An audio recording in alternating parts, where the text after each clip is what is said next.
বাজার বড় অপমানের জায়গা, বিশেষ করে মোহিতবাবুর মতো লোকেদের কাছে।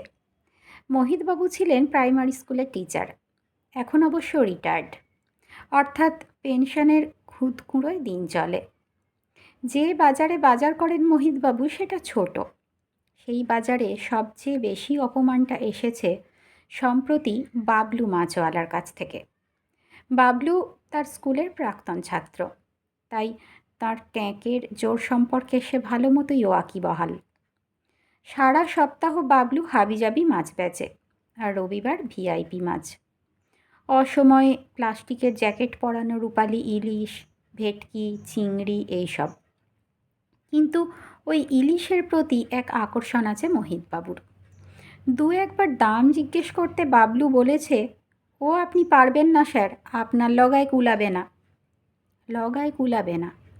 সুন্দরী মেয়েকে প্রপোজ করতে গিয়ে প্রত্যাখ্যাত পরাভূত যুবকের মতো মুখ লাল করে সরে গেছেন মোহিতবাবু। এক রবিবারে ভাবলেন, যা হয় হোক, আজ একটা ইলিশ কিনবেনি। বাবলুকে ওজন করতে বললেন। বাবলু অবাক চোখে তাকাতে মোহিতবাবু বললেন, চিন্তা নেই, টাকা আছে। বাবলু বলল, অনেক দাম কিন্তু স্যার, ওজন করিয়ে দাম শুনে কেটে পড়বেন না যেন। সকাল সকাল মেজাজ খিঁচড়ে হয়ে যায়। সব আসছে, ওজন করাচ্ছে, দাম শুনে কেটে পড়ছে। মোহিতবাবু পকেটের ভারী মানি ব্যাগে হাত বুলিয়ে বললেন, যত দামই হোক, আজ একটা নেবই। মোট দুটো ইলিশ। একটা তুলে নিয়ে ওজন মেশিনে চড়ালো বাবলু।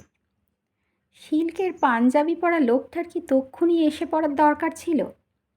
এসেই বলল, মাত্র দুটো এনেছিস, দে, দুটোই ওজন করে দিয়ে দে। বাবলুও যেন হাতে স্বর্গ পেল।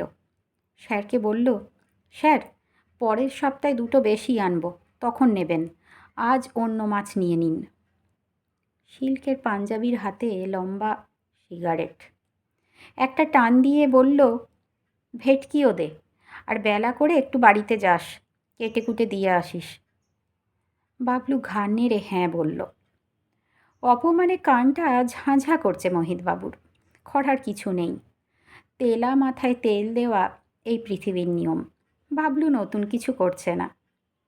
কদিন ধরেই দেখছেন মোহিতবাবু এই লোকটা প্রতি রবিবারে বাজারে আসে, দামি ভালো মাছ ব্যাগে ভরে নিয়ে চলে যায়। শুনেছেন লোকটা নাকি প্রমোটার। আজ পরের রবিবার। বাবলুর কাছে আর যাবেন না, কোনো দিনও যাবেন না। ইলিশ যখন সস্তা হবে তখনই না হয় খাবেন।